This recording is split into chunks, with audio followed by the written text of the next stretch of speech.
Selamat datang kembali di sesi deep dive kita. Oke, kali ini nih kita mau lihat sesuatu yang menurut saya menarik banget ya. Iya, soal apa nih? Ini praktik pengajaran IPA dari teman-teman guru di SMP Negeri 3 Payakumbuh. Keren deh. Oh iya, gimana tuh? Jadi fokusnya itu gimana caranya bikin konsep fisika, tekanan zat padat. Anda ingat kan rumusnya K sama dengan F per A? P sama dengan FA. Iya, iya. Tekanan, gaya, luas area. Klasik itu. Nah, itu dia. Gimana caranya biar konsep itu benar-benar dipahami siswa, bukan cuma ya hafalan rumus doang. Menarik. Ini penting banget sih, terutama fisika ya. Sering dianggap hafalan rumus aja. Betul, sumber kita ini ringkasan lesson study mereka buat siswa kelas 9. Jadi misi kita di sini, kita mau dedah strateginya lah. Bedah strategi, biar siswa bisa deep learning, pemahaman mendalam, gitu ya. Tepat, ini pasti relevan buat Anda yang mungkin lagi cari-cari cara belajar atau ngajar yang efektif. Oke, siap ya kita bongkar? Siap. Jadi pendekatan mereka tuh ada 2 tahap gitu, di 2 pertemuan. Cerdas sih menurut saya. Oke, tahap pertama gimana? Pertemuan pertama, fokusnya itu bangun konsep dasar dulu. Jadi nggak langsung sodorin rumus P sama dengan FA. Terus? Pakai apa dong? Mereka ajak siswa eksperimen langsung. Simpel aja, pakai plastisin sama koin. Oh, pakai plastisin. Gimana tuh eksperimennya? Jadi coba bayangin ya, Anda tekan koin ke plastisin, pertama posisi tidur, terus posisi berdiri. Gayanya sama kuatnya nekannya. Oke, kebayang. Nah, kira-kira bekasnya dalaman yang mana? Ya, pasti yang berdiri dong. Kan luasnya lebih kecil. Nah, itu dia. Itu cara visual banget buat bedain mana gaya, F, ya, kekuatan dorongan tadi, sama tekanan P, efek gaya itu di luas tertentu. Ah, iya, iya. Cerdas itu. Pakai hands-on ya. Ini yang disebut discovery learning bukan sih? Siswa nemuin sendiri gitu. Betul, itu dia istilahnya, discovery learning. Ini emang bagus banget sih. Eksperimen kayak plastisin ini bikin siswa bisa, gimana ya, melihat langsung konsep tekanan yang abstrak itu. Iya, jadi nggak ngawang-ngawang ya. Betul. Dan ini efektif banget buat ngatasin miskonsepsi. Kan sering tuh, orang dewasa aja kadang bingung bedain gaya sama tekanan.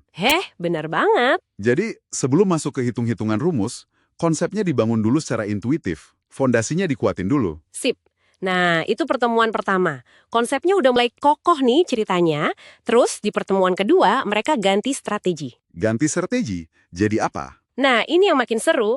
Mereka pakai problem-based learning, PBL. Belajar basis masalah. Oke, PBL. Jadi fokus mecahin masalah gitu ya? Iya, siswa nggak lagi neken-neken koin, tapi diajak mikir kasus di dunia nyata. Contohnya? Contoh kasusnya apa? Misalnya nih, kenapa sih tali ransel itu kok dibuatnya lebar? Kenapa nggak tipis aja kayak benang? Ah, iya ya. Itu kan soal tekanan juga ya? Betul. Atau misalnya mau bikin sepatu buat lomba tarik tambang, biar nggak gampang kepleset, desain alas sepatunya mesti gimana? Wah, relevan banget itu sama konsep tekanan dan gaya gesek. Nah, itu dia. Jadi mereka pakai pemahaman dari eksperimen plastisin tadi buat diskusi, cari solusi bareng-bareng. Jadi urutannya jelas ya. Konsep dulu lewat penemuan, baru aplikasi buat mecahin masalah. Iya. Dan kayaknya urutan ini penting banget ya. Banget. Ini kayaknya kunci sukses deep learning di studi ini. Siswa jadi nggak cuma tahu rumusnya, P sama dengan FA itu apa. Tapi bisa makainya buat Buat mikir, buat bernalar, bisa jelasin kenapa tali tas lebar, kenapa paku ujungnya runcing. Rumusnya jadi alat bantu mikir, bukan cuma hafalan mati. betul. Kalau kita lihat gambaran besarnya ya, ini nunjukin pentingnya fondasi konsep yang kuat dulu. Baru deh kita coba terapkan buat masalah yang lebih rumit. Seringnya kan kita maunya langsung loncat ke aplikasi ya. Iya, seringnya gitu. Pengen cepet bisa, tapi dasarnya belum klik. Akibatnya ya gampang lupa, atau bingung pas ketemu variasi masalah.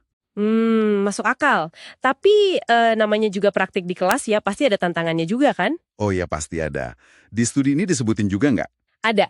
Misalnya ada siswa yang pasif gitu pas diskusi kelompok. Ya biasalah ya, di kelas pasti ada yang diam aja. Iya sering itu. Terus solusinya gimana kata mereka? Solusinya cukup praktis sih. Mereka coba pakai sistem reward, kayak ngasih bintang gitu buat yang aktif ikut ngomong atau ngasih ide. Oke, pakai insentif ya.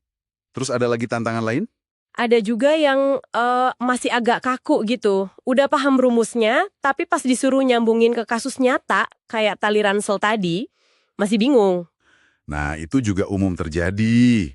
Jembatan antara konsep abstrak ke aplikasi nyata itu kadang perlu dibantu. Gimana guru bantunya? Gurunya nggak langsung ngasih jawaban, tapi pakai teknik yang namanya scaffolding. Scaffolding. Kayak gimana tuh prakteknya? Jadi guru ngasih pertanyaan pancingan yang terstruktur. Misalnya nih, buat kasus tali ransel, guru nanya, coba lihat yang jadi gaya F di sini apa? Oke, ngebimbing ya. Terus, nah, luas area A-nya yang mana? Terus lagi, tujuannya kan biar nyaman di pundak nih. Berarti kita pengen tekanan P-nya besar atau kecil? Iya. Pertanyaannya ngebantu siswa mikir langkah demi langkah ya, menghubungkan elemen di soal cerita ke variabel di rumus. Betul. Jadi siswa dibantu nemuin sendiri jalannya. Ini butuh kejelian guru juga ya, buat ngamatin proses mikir siswanya, bukan cuma lihat jawaban akhirnya benar atau salah. Iya, ini bagian penting dari jadi guru yang efektif. Bukan cuma transfer ilmu, tapi ngebimbing proses berpikir.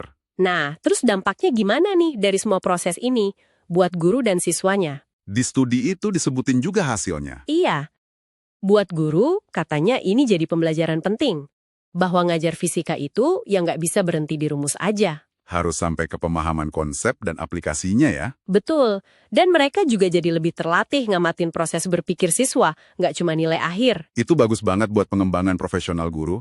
Nah, kalau buat siswanya? Buat siswa, katanya pembelajaran IPA jadi lebih hidup gitu, lebih bermakna. Karena mereka lihat langsung gunanya ya. Iya, mereka lihat sendiri kalau rumus yang mungkin tadinya kelihatan serem atau jauh itu, ternyata nyambung banget sama hal-hal di sekitar mereka. Dari tas sekolah, sepatu, sampai paku mungkin ya. Bisa jadi fisikanya nggak di awang-awang lagi. Nah, jadi kalau kita tarik benang merahnya nih dari obrolan kita soal studi di Payakumbuh ini, Apa nih intisarinya? intisarinya itu soal kekuatan kombinasi strategi yang pas. Mulai dari bangun intuisi dan konsep dulu, lewat pengalaman langsung, kayak tadi pakai discovery learning sama plastisin. Oke, konsep dulu. Baru setelah itu, dilapisin sama aplikasi di masalah dunia nyata, pakai problem-based learning tadi. Jadi urutannya konsep dulu, baru aplikasi, gitu ya? Iya, urutan ini kayaknya efektif banget buat dorong pemahaman yang mendalam, yang nempel lama. Apalagi buat materi yang ya lumayan abstrak kayak tekanan ini. Jadi ini bukan cuma soal metode ngajar fisika aja ya sebenarnya? Bukan. Ini kayaknya prinsip belajar yang lebih umum deh. Bisa kita pakai di banyak bidang. Menarik. Ini jadi mikir juga ya. Oke, ini mungkin jadi satu pertanyaan penutup nih buat Anda yang lagi dengerin. Boleh. Pertanyaan buat direnungkan ya. Iya, seberapa efektif ya kira-kira prinsip ini? Pahami dulu konsep dasarnya secara mendalam, kalau bisa lewat pengalaman atau eksplorasi sendiri, baru deh terapkan buat mecahin masalah nyata. Seberapa efektif kalau prinsip itu Anda coba pakai? Bukan cuma pas bantu anak belajar fisika mungkin ya? Tapi pas kita sendiri belajar hal baru. Betul. Pas Anda sendiri lagi belajar topik baru yang rumit, atau nguasain skill baru, atau bahkan pas lagi hadapin tantangan pelik di kerjaan atau di hidup Anda. Wah, dalam juga ya pertanyaannya. Gimana kalau kita coba bangun fondasi pemahaman dulu, sebelum buru-buru cari solusi instan? Nah, itu dia. Sebuah pemikiran buat dibawa pulang dan mungkin dicoba sendiri. Menarik ya? Menarik banget. Prinsip sederhana tapi dampaknya bisa besar.